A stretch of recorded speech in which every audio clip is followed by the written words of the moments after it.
Hey nerds, Farmer Jesse here. Welcome to Growers Daily, your daily dose of ecological farming insight. It is Tuesday, July 22nd, 2025, and today we're talking about water and pH, land restoration, hopefully not the final, but definitely the most important frontier, and how to pick a ripe melon off the vine. So let's do it.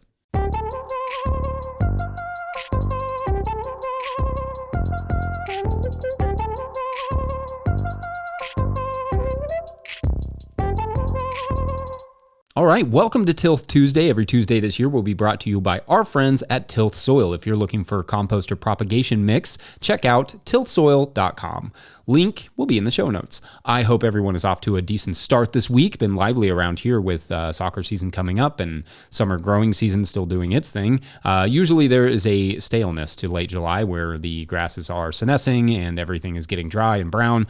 But not so much this year. A nice change of pace, really, but don't worry, we still have time to get really, really dry here before the end of the year, so that's fun. In 2016, I remember it didn't rain from like September until December, and the cover crops that we sowed on our new property at the time all germinated extremely late, which made a mess of the spring. So I take no rain for granted. That's kind of the lesson here. Anyway, reminder, tomorrow is our live show at 9 a.m. Eastern to celebrate our 200th episode. That's right, this is episode 199. Isn't that wild? Our 200th episode of the show. And no, 9 a.m. is not necessarily the most convenient time for everyone, but just the way it worked out for us this week. So I hope to see a handful of you all there tomorrow. And by there, I mean here on YouTube at the No-Till Growers channel. Make sure you are subscribed so it pops up in your feed. Should be fun times. This may be more convenient for those of you across the pond than, say, California, this 9 a.m. start time, but it will be interesting to see who all shows up. And Mike will be helping with the questions, so save your questions for that day and then shout Mike out in the comments section tomorrow. Yeah, we'll try and get to as many as we can. Okay, so as I mentioned yesterday, I'm on the hunt for cool, large-scale ecological solutions to things like desertification, but really any sort of ecological restoration. And this weekend, I dove into a few really cool ones, which we will discuss over time. I find a lot of inspiration in those stories, but not just like general inspiration. I mean technical inspiration, like cool ideas for small-scale land management. Anyway, if you come across anything that I should cover and look into, let me know in the comments. But this weekend, I was reading about and watching videos about stories ranging from, restoration in the Gobi Desert to various areas of Australia, China, Nigeria, New Zealand, and beyond. Millions and millions of restored acres all over the world, and including the U.S. And one thing I find satisfying and beautiful, beyond all the way these projects look in the photos, is the sort of simplicity, at least in the implementation of the ecological restoration, but also the fact that there is no one right way to do it. Context is as important to restoring the land as it is to growing vegetables, but it seems there are also many ways to do it within a given context, which also is not unlike gardening. There are, without a doubt, some basics. It seems you have to get the hydrology right. That's key. Water is pivotal, but how that looks will be different in every region. Maybe it's slowing a creek down to allow for greater infiltration of the water that's coming down it, or maybe it's building ponds or catchments on slopes, such as swales, among other systems, or maybe in wetter regions or oceanic regions. It's plants helping to hold water in storms back. There have been huge projects, for instance, and to restore the marshlands outside of the levees in Louisiana to reduce the risk of storm surges, which also increases habitat. Win-wins also seems to be a theme of these projects, especially in drier regions where vegetation can be slow growing. Preventing overgrazing may be a primary focus, allowing the vegetation to recover before introducing any sort of grazing back. In other situations, grazing strategies may be the centerpiece. Incorporating biodiversity is an enormous sort of theme here. So in most instances, native plants are restored through plantings, and in others, it makes sense to allow the native vegetation to restore itself, or combinations of the two. Local indigenous knowledge is often employed, or it absolutely should be, as excluding native populations and knowledge can lead to project failures because they don't understand the landscape, as well as political or social tensions. In that vein, there are also complicated political challenges within restoration projects, permitting issues, litigation, and a big reason why some large-scale ecological projects fail is because the red tape just gets to be too much. And this, in fact, just this last week happened in Louisiana for one of these projects called the Mid-Barataria Sediment Diversion Project. Another thing you see within successful large-scale ecological restoration projects is the benefits to the local populations and the local economies when the plan is well thought out and well executed, bringing abundance back to those areas. abundance in food, abundance in water, abundance even in people returning to the land to live on it and work on it. A good restoration project restores the entire ecology, including the humans. Without question, we are living in a time of great ecological and environmental degradation, but what has been exciting to me lately about that fact is the opportunity that creates for us to get creative and execute extraordinary restoration projects on large scales. It is not a frontier per se. I mean, people have been improving the land and have improved it many times throughout history, but in some ways, it is a novel frontier. There has hardly been a time in human history with more opportunity to restore and enrich large swaths of land, but with a whole different level of economic and social complication, not to mention a whole different level of environmental urgency. The people who can see the opportunity, who want to live in a verdant, rich, lush world and are willing to take on all those layers of complexity will be a new brand of trailblazer, one who in the future should be worthy of significant celebration. You know, your name and lights and stuff, like low energy LED ones, of course. These relationships and crossroads, intersections between large scale land restoration and agriculture, all of that is of great interest to me right now. And since you all end up going on whatever journeys I decide to end up going on, get excited to explore some of these further and in more specific ways, and how they may relate to your own land, community, climate, farming methods, gardening methods, all that stuff. And to be clear, I know this sounds like I'm just kind of looking for permaculture or restoration agriculture or even regenerative agriculture ideas. And sure, that can be part of it. But I guess what I'm excited about is projects that bring life back to large areas and whole communities, and what there is to be learned from that as a small scale grower and, I don't know, just as a citizen. Anyway, like many of you did last week, drop the exciting land restoration projects you've come across in the comments section. I know there are ecologists that follow the show. I'd love to hear from you all, or possibly you've seen restoration projects that you know of that haven't succeeded. And I'd love to hear about those as well. There are often just as many lessons in failures as in successes. So otherwise, we're going to take a quick break. And when we come back, we're going to talk about water pH as any normal podcast would do on Tilth Tuesday. BRB. Coffee, coffee, coffee. Hey, this is Zoe with Sterling Flower Farm in Sterling, Connecticut, in eastern Connecticut. Our season's growing really well.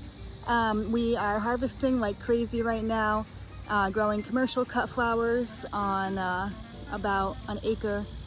So, yeah, lots of blooms.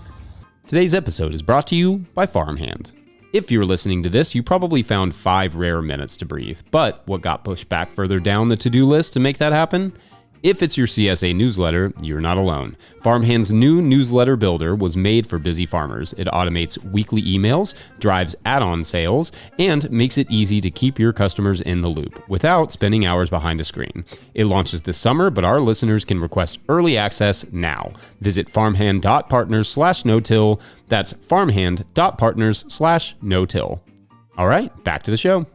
If you, the listener, are enjoying this podcast, getting even a small amount of value from it, consider supporting our work over at patreon.com/no-till-growers. I will try to get to questions from everywhere the questions come in, but I will always get to your Patreon questions. Now, today's Patreon question comes to us from Patreon member Lettuce, and I thought Frost was an apropos farm name. Anyway, Lettuce writes, quote, pH question. After a soil test last year that revealed high pH and low iron, sulfur treatment was recommended during a tillage event to address pH and the iron problem.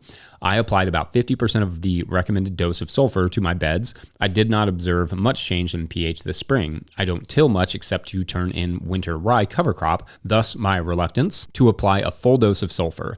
Last summer, because of monitoring a small swimming pool, I discovered our water has a high pH. So when I water, I guess I'm resetting the pH back to its high level of 8 or 7.5. Short of building infrastructure to collect rainwater for irrigation, how do I get a change in pH, end quote. Okay, so great and interesting question here. Thank you, Lettuce. Now, I will give my thoughts on this, but also I hesitate to engage too much with hyper-specific soil chemistry questions because this stuff is just really complicated and I don't want to screw up your gardens. And also, without knowing exactly where you are and what your soil conditions are that you're working with there, your climate, those sorts of things, it's going to be a little hard to give a perfect answer. So I guess my first recommendation would be to present this exact question to the original agronomist who recommended the sulfur, just to be sure. That said, here are some things to consider about pH in soil and water. So first, water with a high pH can negatively affect nutrient availability in your soils. So if you can address the source of that water, then you should do so. I'm not sure that what the water source is here in this particular instance, but it is relatively common that, for instance, well waters can have high or low pH readings. Now, at least in that case, in the case of a well, you have a built-in reservoir, the well itself, to work with that you could theoretically adjust. It would be harder if using county water that comes from a source directly to a spigot because there is no reservoir to adjust, but rather just a steady as needed stream. There are several acids, including citric acid and carbonic acid, which are considered like organic compliant. That could help adjust the pH. But again, and by the sounds of it, I doubt you would, don't just wing it with this sort of stuff. Even the organically permitted acids like the ones that I mentioned there can wind up causing other issues. So you're going to want an agronomist's opinion here for sure. The typical approach to irrigation water pH balancing is acid injection, but again, I'm going to pass on the recommendations for this one as it is outside of my comfort zone or knowledge area, really. Will water pH change soil pH? It definitely can, and especially in a production context that can have significant impacts, or especially in a case where your soil pH is already high and then you're adding water with a high pH to that. The pH can certainly shift. Of course, pH can significantly alter the available nutrients, as I said, in the soil, thus your iron deficiency. So it's definitely something that needs to be at the top of mind. Growing plants like cover crops, compost, good soil organic matter, and decompacting soil can all help stabilize pH and buffer it from acid or alkaline additions to some extent. But as long as you are adding that water in sizable quantities, you are probably likely going to be battling the same issue for a while. Anyway, I know that's not super helpful as an answer, but consulting with an agronomist is what I would probably do myself in that situation. So that is what I will recommend. The good news is all is not lost and it can be fixed with some work. Otherwise, I will allow others to feel free to add their insight and experiences in this vein in the comments section, which we can get back to on Friday. We're going to take a quick break, and when we come back, we're going to talk about melons. Be right back. Jesse Julie here from Pearl Girl Farm in Seneca, South Carolina. Just want to say thank you for all that you do for farmers, and I just want to say shout out to South Carolina Cut Flower Growers Marketing Cooperative, bringing flower farmers together to sell to florists throughout the state. Also, we grow 39 varieties throughout the year, throughout the seasons. Right now, we're finishing up Lysianthus, and then we're on to Amaranth, and from there on, it'll be Heirloom Mums. Thank you, Jesse. Hi Farmer Jessie, this is Jo at Muddy Puddles Farm. I'm in the UK, and thanks to your advice I've got this garden starting up ready for next year, and it's got its first little cover crop, which is buckwheat and phacelia, coming up just now, so it's going to be really ready to go next year.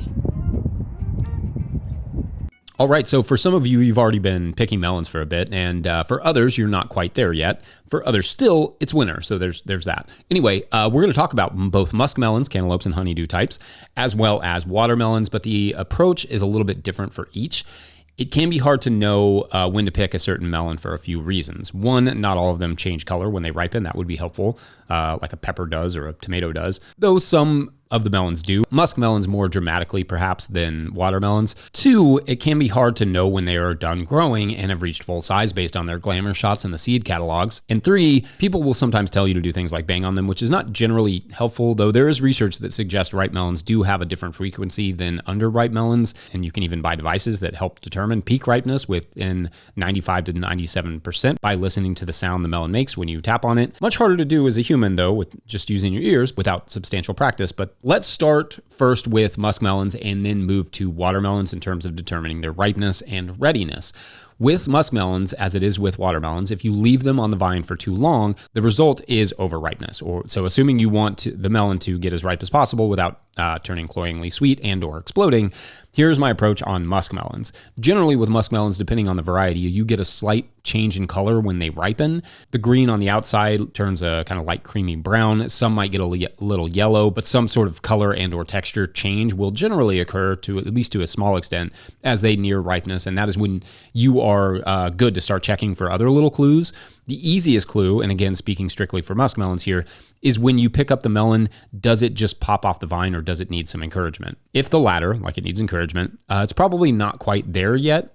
That doesn't mean you can't pick it or that it won't be tasty when you eat it. It just means that it's not at its peak and may take a few days to fully mature to the right texture. They don't really get all that much sweeter off the vine, but they do kind of change texture a little bit. Smell is also a great indicator. If it's not too hard on your back to get down close to the vine and smell the stem, that is where you should smell ripe, fresh melon. If not, or if it smells a little green, it's also probably not quite there yet. There's also ways to see the ripeness. At maturity, muskmelons begin to break free of their stem, called the abscission zone, And you can tell when the stem is beginning to separate from the melon itself. It kind of pops out a little bit. And that's often when you can smell that ripeness the best. But that's really it for muskmelons. We usually just go through the field and pick the ones whose colors has changed a bit and who pop off the vine the most easily without too much struggle. And for the most part, that results in delicious melons. Now, for watermelons, typically what happens, again, depending on the variety, is that the color will start to change slightly as they get closer to ripeness. Usually more like the glossiness kind of converts to more mattedness.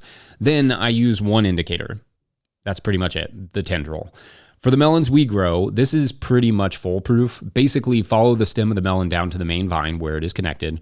Right there on the other side of the main vine should be a tendril. If the tendril is green and curly, the melon is surly. If it's brown, scarf it down. Okay, maybe that's not like a thing people say, but it is a thing people could say. Just going to try and start a trend here today.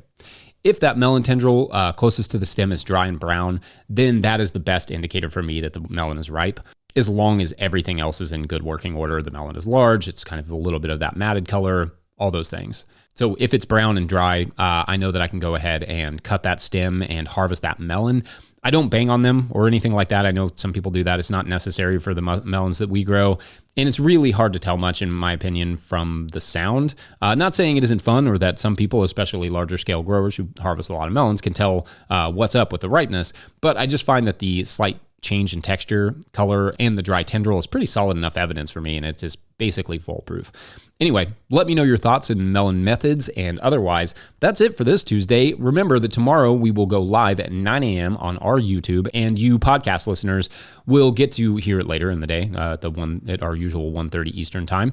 So yeah, bring your questions. That will be our 200th episode too, so bring the appropriate celebration attire as well. I don't know what that is, but I will leave that to you. Don't forget, No-Till Growers is now officially a nonprofit 501c3, so donations are tax deductible and greatly appreciated. Please make sure to like and subscribe and or follow wherever you're getting this podcast. That's genuinely like a really great way to help us out. So we appreciate that. Enormous thank you to all of our show sponsors. And if you'd ever like to sponsor this show, you can reach out to Farmer Michelle at notillgrowers.com.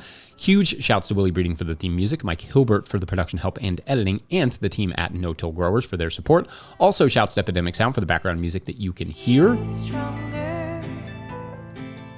Pick up a hat or a copy of my book, The Living Soil Handbook, at notillgrowers.com to support our work. Big thank you to everyone over at patreon.com/notillgrowers, where at a certain level, or if you just bump up from one level to another, or you sign up in the month of July, you get a shout out on the show.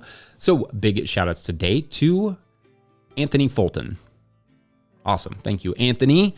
All right. So as you will remember, a mysterious customer has asked our farmer friend at the farmer's market to come consult with them on their own property, and that our farmer friend could bring someone to help. Suddenly, the gated entrance to the mysterious customer's farm slowly opens. When they get there, it's sort of giant gates swing open and they drive in. To be clear, the vibe that our farmer friend gets from this mysterious customer isn't bad exactly. It's just kind of unique, different, odd. Not like anyone they'd ever met, and yet somehow deeply familiar. And when they pull up to the house, they are surprised at how modest it is. Solar panels line the roof of what appears to be like a 2-bedroom cabin. The mysterious customer is a bit older, so they don't move very fast, but greets the farmers outside and offers to show them the property and what exactly the mysterious farmer needs consulting on. So they hop into a golf cart and they sort of just like buzz down the road into this like small sort of wooded area of trees. And as they're driving, both the farmers sort of look at each other and they kind of mouth to each other like, what is that smell? Silently, of course, they're not trying to be rude, but what is that smell? That is for Thursday. We're probably not going to do any continuation of the story tomorrow. We're going to do that on Thursday because tomorrow we'll be live and that would be hard to do. Anyway, yeah, we'll see you tomorrow for the live show at 9 a.m. Eastern. Thank you all for watching and or listening. We'll see you then. Bye.